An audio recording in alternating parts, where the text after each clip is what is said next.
Well, hey there! It is day 72 of 84 Days of the Artist's Way. Now, before I jump into this, I feel like there's an earlier video where I said I thought I was in week 11 and I was about to go into week 12, and clearly I wasn't doing the math of what that means, as I am doing 84 Days of the Artist's Way. It's very easy to kind of figure out where I am. And so I, of course, was not. I was in week 10, and now I'm in week 11. And to be honest with you, I feel good about that, because maybe I just wasn't really, ready to be done with the Artist's Way. I guess I just felt like, you know, the whole concept of creative U-turn, it wasn't just like one thing. It kind of, like anything, it kind of like happens progressively, and it shows up in kind of peaks and valleys, and there's moments where you get back on track and then you fall back off track again. You know, like obviously I missed this weekend, I didn't film videos, and so there was that too. What it's really taught me, and this is why I'm glad I'm not done with the Artist's Way, because I really wanted to kind of work through this while I was in the process, of the way that this is a process, you know, and the way that this creative recovery kind of works. Maybe I understand how it works, right? Like I understand, I've been saying this for a while, 2 steps forward, 1 step back. Like I've understood all of it, but I think this is something that's very true for me, or it has been very true for me, or something that I've really uncovered while I've been doing the Artist's Way is, oh God, there's like somebody outside just like distracting me. This always happens.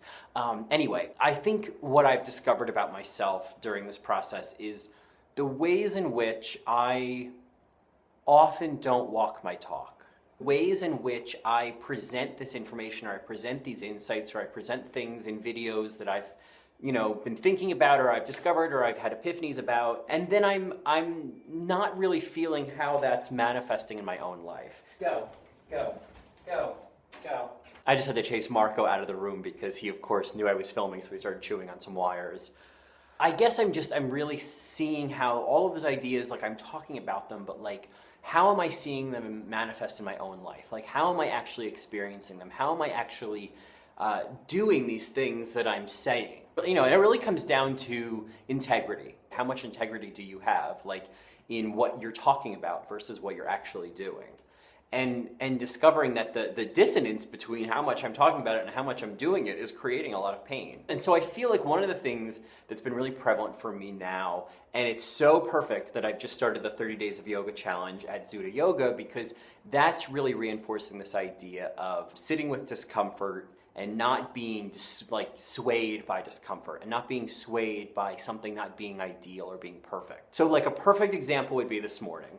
You know, I woke up early and I was like, okay, I wanna get some writing done. I also kind of want to get out of the house and maybe do writing somewhere else. Like sometimes I'm just like, oh, it's just like me and this cat. I gotta get out of here. And so I was gonna go to Insight Coffee, which is like a half block away. It's where I go all the time to get coffee. It's got lots of places to sit. And I was like, great, I'll bring my laptop and I'll go work there for a few hours this morning just to kind of change my surroundings. Well, of course, I get to Insight, and it's like super crowded. And I'm like, what the fuck? Like, it's 9 o'clock in the morning on a Tuesday. Why don't you people have office jobs? What does everybody do all day? This is my other question. When I go to yoga at weird hours of the day, like 9:30 in the morning or 4 o'clock in the afternoon, and the class is packed, I really want to understand, and I don't mean this judgmentally, because I'm obviously, I'm a part of this, but like, I want to know what all these people are doing, that they don't have an office job, that they don't have a 9-to-5 schedule, because obviously that is the last thing I want. Having a 9-to-5 office job to me is, and I get it, I know some people would give their left you-know-what for it. I do not want it. They can have it. They can have that opportunity. I do not ever want to work in an office again. I did it for like 9 years. It's not like I didn't do my time. I did my time. It's not for me. In the same way that like performing surgery is not for me. Like it just doesn't suit me. And so I see all these people who are like on these kind of like off-hour schedules, and it's like, what are you guys doing? How do I want to, like, what's the secret, right? So I get there, and like Insight is just like super fucking crowded. So I was like, okay, not a big deal, recalibrate.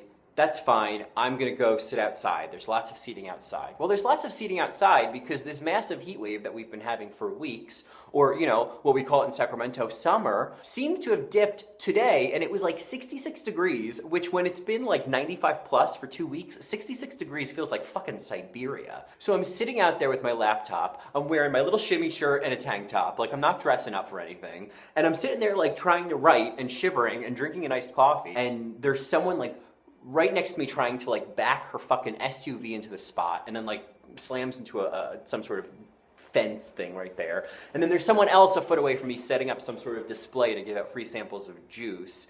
And I'm just like, what? Why are you conspiring against me, world? So I said, okay, fine.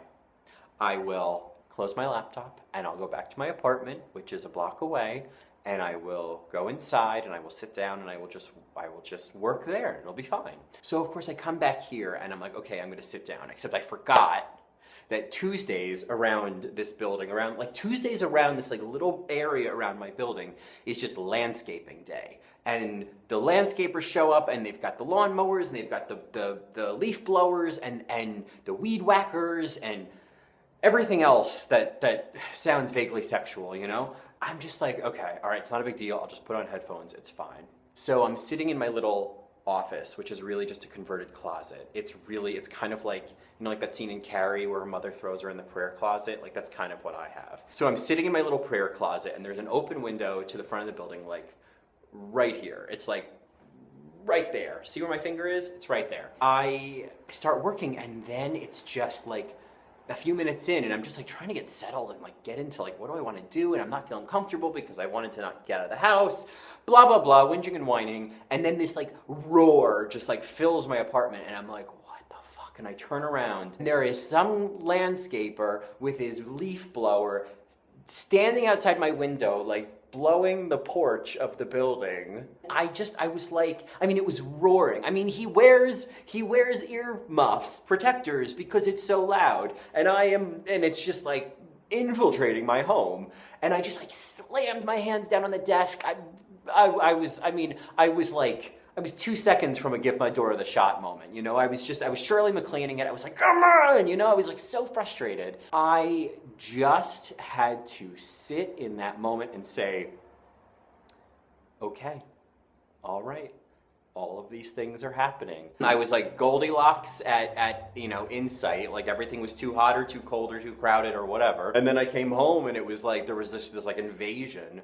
Past me a week ago would have been like, fuck this noise, I'm gonna get high, I'm gonna just hang out for a little while, I need to just relax. I would have come up with a whole story, right? But this time I was just like, okay, what happens if we just sit with this discomfort? What happens if we just allow it to pass? What happens if we choose to see this not as the world conspiring against me, and instead choose to see this as, okay, all of these factors are here to teach me to sit with discomfort. And so I sat with it, and I allowed it to pass. And I also allowed myself to step back and say, okay, well, I don't want to create from this space. I don't want to create from this frustration. I don't want to create from this anger. I want to create from a more peaceful place. I want to create from a place of feeling good. And so I'm going to just allow this to pass. I'm going to have a sense of humor about it because it's not a big fucking deal. He's just trying to do his job. It's not my fault that Insight is crowded. I don't have to get mad at everybody because they're not at an office right now. Like, it's not that big a deal.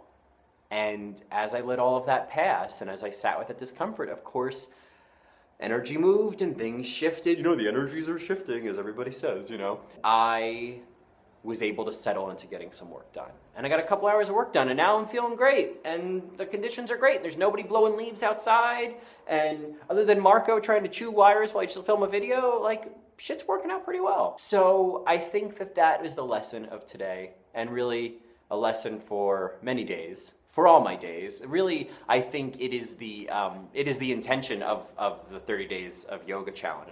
I'm starting now, or I'm actually in day 2 of. You know, we had a meeting yesterday about it, and we all had to kind of like choose a word that was kind of like what yoga was to us and how that appeared in our lives and how that appeared on the mat. I couldn't think of one word, so I made up a word: sitting with itness, and that is really what my intention is for this 30 days of yoga challenge, and really to see how that manifests in my life, is the sitting with itness, is sitting with the discomfort, is sitting with the fear, is letting myself breathe instead of panic, is letting myself see what happens if I push it a little bit further. The reality is I've been creative U-turning all year, and doing it within the context of the Artist's Way, I think finally showed me a way to understand it and to work through it. And now, of course, having yoga in my life has given me a tool to really practice staying with the discomfort and practice moving towards the things I'm meant to do. I feel really good about what I'm doing right now. I'm feeling very uncertain, and I don't know how anything's gonna work, and I don't know what's gonna happen, and I don't know, I don't know. That's like my motto, that's my mantra. I don't know. I'm just, trying to be okay with that. That maybe you don't need to know. What would happen if you didn't know? Oh, Marco is crying for my attention, so I will wrap this up. Those are my thoughts for today, and I will see you tomorrow for another day of 84 Days the Artist's Way. All right? Bye.